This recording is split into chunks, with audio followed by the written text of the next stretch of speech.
Good morning, and welcome to the Donnie Glover Show. We're here with a longtime compadre. His name is Mr. Thomas Hardnett. Good morning, Thomas. How are you?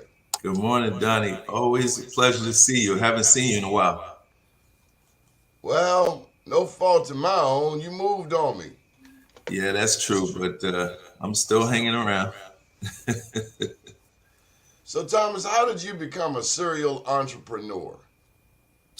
Oh wow. Um, you Oh, know, you weren't ready for that? yeah. I was ready for it. We talk to business people from all over, but you are one that I know the story pretty well. I've seen the steps over the years. hmm Uh, you've schooled me to things such as a business bank account. Well, I'll tell you this, Donnie. One of the things Want that you to know I got my good old checkbook, a little dusty there, there you but go, there you go.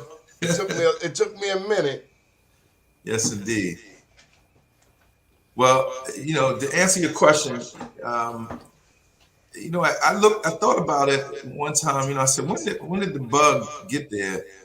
And at first, I said to a few people, when I met Henry Baines, and it was just amazing how he started Stop Shop and Save, and which is a supermarket in Baltimore, and it was a supermarket in Baltimore. And he brought me on as his basically as an HR director, and continued creating programs. And he allowed me to do some entrepreneurial things like training and that type of thing. But when I look back on it, my dad uh, had a taxi cab in a place called Mullen, South Carolina. And he called it Tommy Taxi. And the thing about him was that he was known for being the quickest guy in town to get you from home to Piggly Wiggly. And that was his mantra. He was fast, he was efficient, and he was going to get you where you had to go quickly.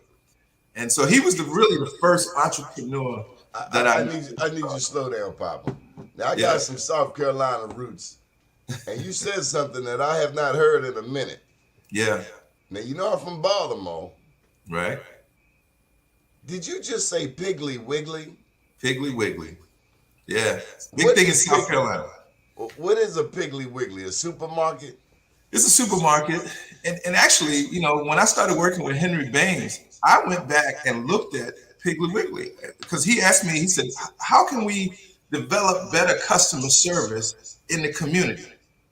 And so I believe that the wheel doesn't always have to be reinvented. You can go look at what somebody else is doing and try to fix it or tweak it a little bit. And so I went back to Mullins, South Carolina, doing a Thanksgiving holiday weekend, and I basically studied Piggly Wiggly and how they were providing really good customer service.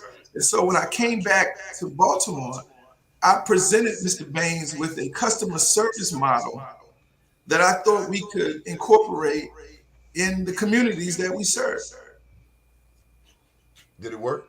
It worked. And we were funded, remember, by the Empowerment Zone. The program was touted by Congress, and it was one of those programs that worked. We were invited to the White House. We did a Rose Garden little cookout when Clinton was in office. It really worked, and we hired over probably 1,100 people in I'm Baltimore sorry. Did you say you did a cookout in the Rose Garden? at the White House. Yeah, A cookout. yeah. I've never seen one of those. Yeah. So that was well, it was food was already there. They called it a cookout. We just picked up some Oh, hors d'oeuvres. I've been over there. I can't imagine them doing no cooking out in the Rose Garden. No, it was already done. They called it a Oh, barbecue. They called okay. it a barbecue. Yeah. Oh, okay. It's kind of orderly. But Yeah. so it started with your dad. Mr. Baines gave you an opportunity Yeah. to expand. Had you thought about entrepreneurship at any juncture before working for Mr. Baines? Yeah, when I was a kid, I was born in South Carolina, but I grew up in Baltimore. So I lived in Wakefield Apartments. I guess they call it something different now. But I lived in Wakefield Apartments, In and at that Wakefield, that's up time, on Forest Park, right? yeah, and at that time, it was the News American, and I had a paper route for the News American, and I would go around the apartments, delivering my newspaper and picking up my dollar or whatever it was for my route from each person, and they would drop the newspaper right in front of my apartment every day on Tucker Lane, 2100 Tucker Lane. And I would take those newspapers in my little red wagon. I was in 5th grade. I went to Dickey Hill Elementary, and I would take it around the apartments and drop it off and make me $1. And I thought I was rich, man. I was a paper boy, and let me tell you, you were rich. You were rich because I don't know an easier way. I guess little girls with Girl Scout cookies, but see, that's not a regular route. And then you can only sell cookies but so many times for a person through a year. Right. But a newspaper, Yeah. hey man, I helped. I didn't have a News American route at first. I was a helper. You was working with one of your homeboys, huh? Yeah, I was working for Keith. Okay. He was a couple years older, and it was an opportunity. Yeah. Now, I mean, I you think realized about it. now I was doing all the work, but it don't take you long to figure out, hey, I want a paper route too. But then Yeah. my dad took it to a whole other level. And so I started selling afros. And the thing about afros, I had the biggest route in West Baltimore. Oh, wow. And when I had extra papers to sell, I would jump on the bus at Penn North. Wow. And you could jump on the bus and sell your paper and not pay anything. No. I was like Lavelle Crawford, do tell. I can ride the bus for free. You didn't need a Super Sunday pass back then, huh? Woo. No. Hustle. Well, you know, And my the thing bike about only got snatched one time in Gilmore Homes, and Junior Grace went and got it back. Now, I always wondered, how did Junior Grace know exactly what apartment to go to get my bike back? Damn, my bike right there. There it is. Get your bike, boy. Man. Now, here's the thing. I broke the rule. My dad bought me the bike. He said, do not take it outside before Christmas. Bad boy. I did. But that paper route, man, it all started right there. Yeah, that's where it started, man. That was the thing. And you know, I was able to get a bike, like you said. I bought my first bike. I took it up to Aruna Avenue. I drove it all the way. I mean, I rode it all the way to Aruna Avenue to one of my cousin's house, right at Aruna and Warwick. And same day, Bikes. they stole my bike that same day. I know that corner. I had to fight on that corner. They didn't get my bike, but I knew I had to fight. Them little EA boys, man. Aruna. And I've never seen that bike again. 2 blocks below Aruna was Loretta. They were even tougher. Lord, don't go on the other side of Emerson Avenue. Because it ain't nothing but you and Franklin Street. Yeah, that's true. That's true. Yeah. Aruna, I know that corner. Yeah. So but that's how I got started, man. And I love this journey. It's not necessarily a destination. It's just been a journey. I thought at 55 I would retire. I've surpassed 55, and I just don't feel like retiring. My kids have graduated from college, and I got a son that's in his junior year, but I just still feel like there's more to do. And it's not even about the money anymore, Donnie. It's about, I feel like if I don't achieve certain things, I'm underachieving. So I want to just find a space for me to excel, to bring other people along and have them enjoy what I've enjoyed. I've lived a life now where it's surpassed my dreams as a kid, surpassed my dreams as a young 20-year-old, surpassed my dreams as a 30-year-old. This God that we serve is so great, man. I don't, he just keeps surprising me. He just keeps on blessing me. Let's put it that way. But you have made it your business. I mean, I've talked to you for 20 years, 21 years. Yeah. And let me just say, my daughter's 21. She's been in business 5 years now. And her Bless. first daycare school was at Phyllis Wheatley, right under you. Right. She's a mom now. I have a 1-year-old granddaughter. Congratulations. Yeah. But what I remember, you always checked yourself. Mm-hmm. You always checking to see how to do it better. Right. Whether it's marketing, whether it's the finances, whether it's new ventures, Mm-hmm. you stayed in the workshop, in the classroom. You stayed studying. Right. Did this. Yep. Where did you get that from? When I was in high school, I went to high school in South Carolina. There was a lady from Frederick Douglass High School in Baltimore who had moved to South Carolina, and she was teaching. I took when you get in like 11th, 12th grade, and I was a great student, so I didn't have a lot of credits that I needed to get. So I wanted to go home early, like leave at 12 o'clock, like the rest of the juniors and seniors. My dad told me he wouldn't allow that. He told me to find something to do. So I took a vocation. I went to a vocational school. Why did he do that? He knew if I was out there, I don't mind is the devil's workshop. So he put me in this vocational school. It's called Mullins Marion Technical Vocational School. And I went there 2 hours a day, and I met this lady named Miss Green. And I'm going to tell you, this lady ran the business course. And she taught me everything about accounting, about marketing, about typing. I learned how to type. I can type 100 words a minute now. As an old guy, I can still type. 100? Huh? 100? I can type 100 words a minute.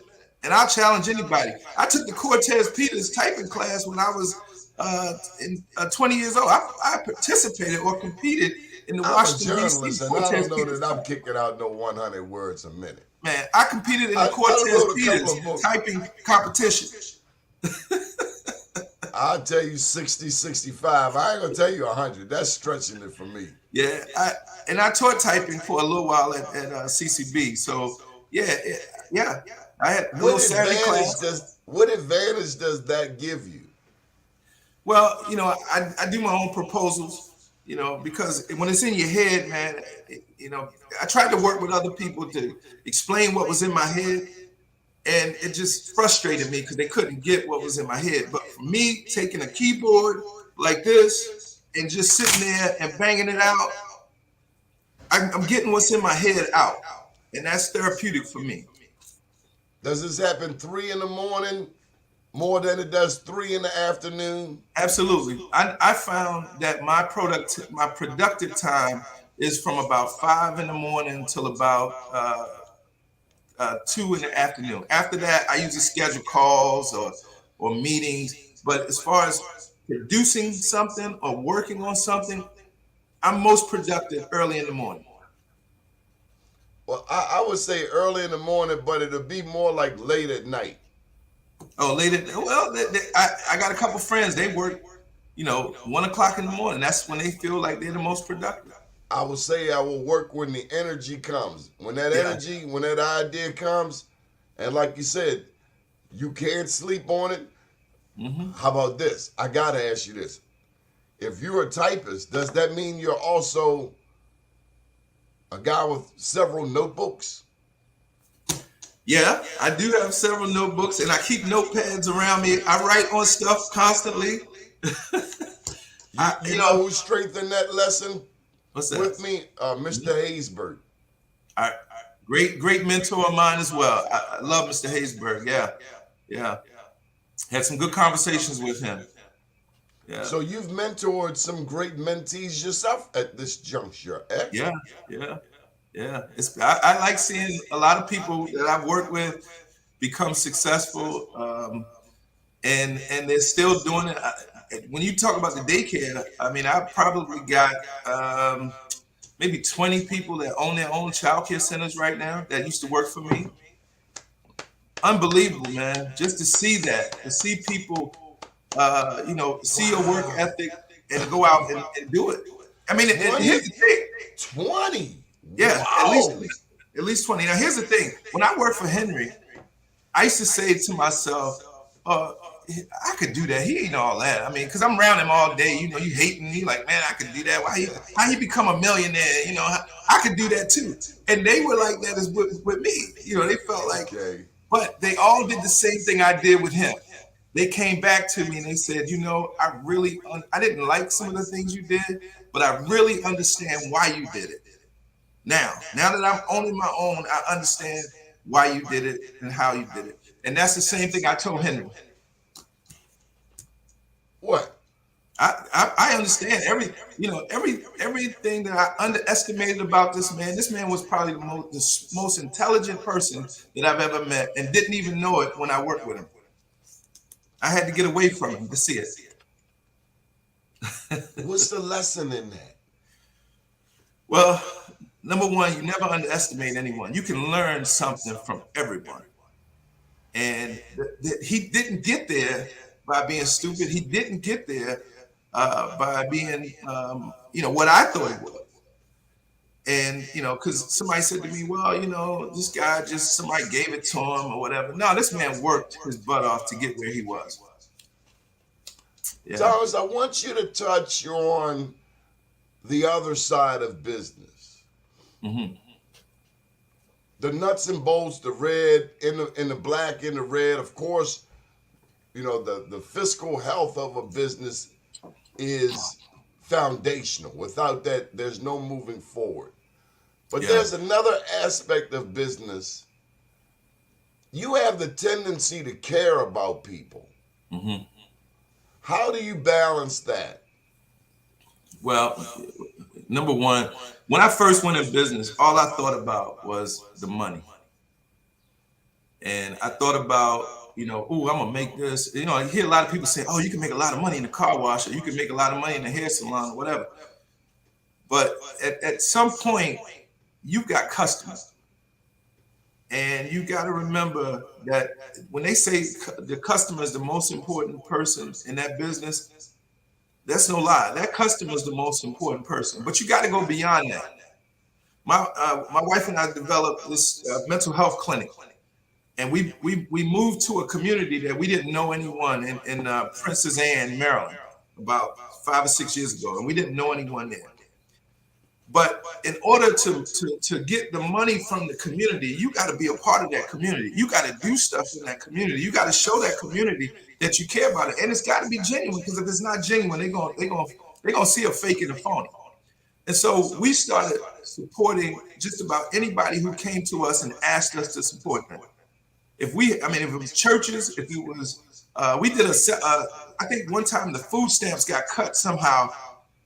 When the federal government had closed or something happened, we went and booked a gym, and we partnered with the Salvation Army, and we put food baskets in that whole gym, filled it up. We had about 300 or 400 people come that day and pick up their food baskets, and just the way they felt, just that this company believes in us. They weren't customers of ours. They were just people in the community. But they went out and they told everybody in the community what we did. And people started flocking. And I'm going to tell you, that took the business to another level. I get chills just hearing that story. Yeah. And I'm excited to hear why you understand that it's not all about money. The money is important. It's foundational. It's how you keep it going. But that give back. My daddy said it like this, Thomas. He said, with a closed hand, nothing gets in and nothing gets out. With an open hand, there are endless possibilities. So, as you were talking too about Princess Anne, I remember we came down there to do the Black Wall Street, and I've been to the Eastern Shore before, but let me just tell you, I don't play down there, Jack. You talking about sundowntowns? I'm from Baltimore City. I need some street lights. Yeah. Oh, and do not go over 55.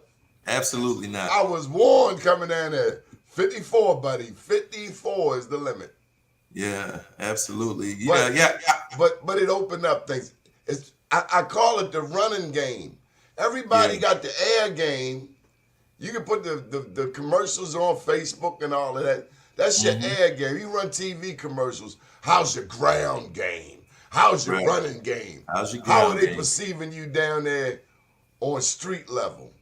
You know, Donnie, it's funny that you mentioned that because I remember when you came down at my request to serve as the MC for the Black Wall Street, and you brought the Black Wall Street Princess in, and you gave out awards to uh, all the people that we didn't even know. We just heard about them, and we wanted to give them, their flowers. But there was a lady that you brought, and I have not gotten back in touch with her in 5 years, and I really want to get back in touch with her. She was out of Cambridge. I think her name was Moon Moonseed. Ying, Yeah, yeah, yeah. well, I definitely, she's the first black councilwoman down there. exactly. And I definitely need to reconnect with her just to tell her I appreciate her. Because let me tell you something now, when you look at the Lower Shore, when you look at Princess Anne, Crisfield, Ocean City, Berlin, Salisbury, my wife's company now has the largest market share of any behavioral health program, white or black, in that community, and we are the only black in that Lower Shore area providing these services, mental health, substance use, all of that, and we are the largest market share provider right now. You know what was wild to me coming from Baltimore, going there, Yeah, is to see substance abuse in the sticks. yeah, yeah. Well, I'm I used to do my Baltimore research. City. I'm used to New York City, even Atlanta. You know what to see on the streets. Right. It takes on a different Yeah, sort of complexion yeah. in rural areas. It does. It does. And we did our research before we moved there to open up, and we finally opened up a location in Baltimore in December past. We just been getting it together. We haven't even had a grand opening yet, but yeah. But that location down there, those locations, we got about 4 locations down there, doing well. But that start where you came with us when the president of the University of Maryland Eastern Shore allowed us to come in and do this event, and that was really the And I count. got to tell you, Thomas, Yeah. I've been trying to get other presidents of other colleges, wink, wink, Hmm.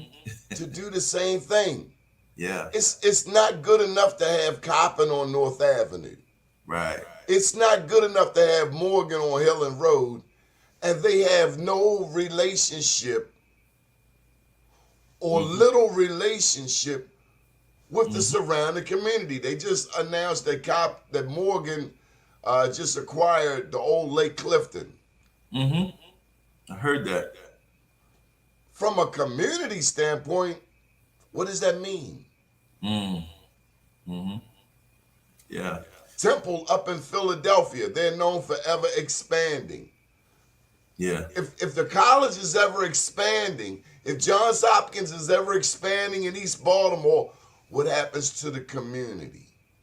Right. What does Right. it mean for the community? The stability of the community. Does it mean that this entire community association is now displaced? I'm all for academic progress, growth, and expansion, but what about the community? Coppin State. I was a part of helping Coppin get more money than it ever got before. They now Mm. have land from Gwynns Falls down to Baker Street. Yeah. What does it mean for the community? When I was a boy, we could go up Coppin to swim and play basketball. Is it still like that? Mm. I don't think So, so. so how'd you get to Texas? So during the pandemic, we realized as we were working from home, we realized that we could work from anywhere, and we started looking at the pandemic was good to us, meaning we started making a lot more money, and we realized that. Well, let's go back. We got a $40,000 tax bill, and I never gotten anything like that in my life. I never had to pay. I'm used to getting a refund. and never had to pay the government that kind of money. And I saw that the numbers were going to go up, that we were going to eventually have to pay $80,000 tax bill, $100,000 tax bill. So we started looking at ways to figure out how to not have to do that. If we're going to pay something $80,000, let's pay $80,000 towards a mortgage or something like that, something that we can enjoy, not just giving the government that kind of money. So with that scenario, how is Texas solution oriented? Did Well, Florida because come to mind? Texas, well, we started looking at, it's a couple things. One, we wanted to go national with what we thought we had a good idea, and we wanted to go national with that, which is what we're doing now. We are going national with our brand, and it will be available first in Maryland for people to franchise our location. But she found a house there. It was a really nice house. And it was a baseball player that owned it, and he foreclosed on it, and he didn't owe that much on it. He was going through a divorce, and we just got a unbelievable situation where two people just did not like each other. They just wanted to get rid of it, they didn't care. And we got the house for like half of what it was worth, and we moved in it. So I gotta ask you this, because I don't want to hold you long. Give me 4 more minutes. You got it, man. But can you talk about, if I can't get a helper, I'd rather do it by myself. But if you're going to be my helper, you're going to be my other half, I need you to grind like I grind. Yeah. Now, you don't always find that congenial spouse. Right. That is Can true. an entrepreneur be in love with a 9-to-5er? I was with Damon Hall over the weekend in Atlanta, and he and I had this conversation. You know, Damon Hall from God. And this is what I believe. And I said this to him. It's almost like he's in entertainment, so he probably needs to date an entertainer. I'm an entrepreneur, and I found it refreshing to date an entrepreneur. Now, the only problem is we talk about business all the time. And sometimes I have to stop, like, hey, wait a minute. Now, she's a dreamer. I'm a doer. And so it works where she dreams of these things, and I figure out how to make them happen. So in that sense, we have to find time to talk about the relationship and the lovey-dovey stuff. But we talk about business all day long, because that's something that we have in common. So I guess it works for us that way. You said a mouthful. How can people get in touch with you? Well, you can follow me. I would be remiss. How is your daughter's salon? Oh man, that was one of the great investments, man. She's doing great, man. She is good. She is doing great. Look, I'm glad you mentioned that, because when you pull out your checkbook, I'm showing her, not teaching her. She's a business graduate from Morgan State University School of Business. The thing I'm showing her is that you gotta pay attention to your cash flow. You gotta pay attention to your profit and loss, and you gotta pay attention to your balance sheet. And I'm showing her how to do that, because though she understands business and she understands marketing, she's very good at marketing. By the way, it's called the Sobomb Studio on Charles and 25th Street. But she's doing a really good job. It's just, I told her it's 20% talent, but it's 80% business. And you got to get that business part down. And that's what she's working on now. I've listened, I've taken your words. I'm slow, but I listen to you. So man, you and I have both helped each other out over the years, man. So you my man, I always love you. So look, you don't even really need the checkbook now. Did you know you can take a picture of a check? Yeah. Oh, I'm in love. I still write checks though. And I go to the bank and deposit them. You can deposit them with the picture. Yeah. Yeah, I'm learning. Still old school. Okay. Any final thoughts, Mr. Thomas Hardnett? Man, I'm just loving being on this show, man. I remember conversations we've had over the years, and to see you progressing, man, it makes me feel good. And anything I can do, I will always be there. Just My brother. come back on our show. We now have shows in Miami, Atlanta. Deborah Hardnett comes on today at 1 o'clock from My Atlanta. cousin. Yeah. Deborah Hardnett, Yeah, my your cousin. namesake. Yeah. Your cousin. She's back in Atlanta. And she helped me with both of my books. Oh, wow. Yes, she did. That's my girl. Yeah. Deborah's great. Oh man. Yeah. Great. Oh, Yes, soldier. Yes, she If is. she tell you she gonna do something. She's gonna do it. Yeah, we've had Deborah and I have had really good conversations. She said that people always ask her, does she know me? People always ask me, do I know her? Yeah, we family. I know Deborah. Yeah. She's a woman of her word. Yes, she is. That's everything, man. Your word is all you got. Yep, that's it. Good deal. Thomas Hardnett, thank you for joining us today. How's that golf game? How you coming along? If I was gonna play today, but it's raining here in Texas, I'll be in Baltimore tomorrow. Okay. I'm gonna play Friday in Baltimore. Well, good deal. Thank you for sharing with us, and we pray that you inspired somebody. Certainly gave me my touch-up class. Thank you so much. Yes, indeed. Thank you. Have a blessed one, bro.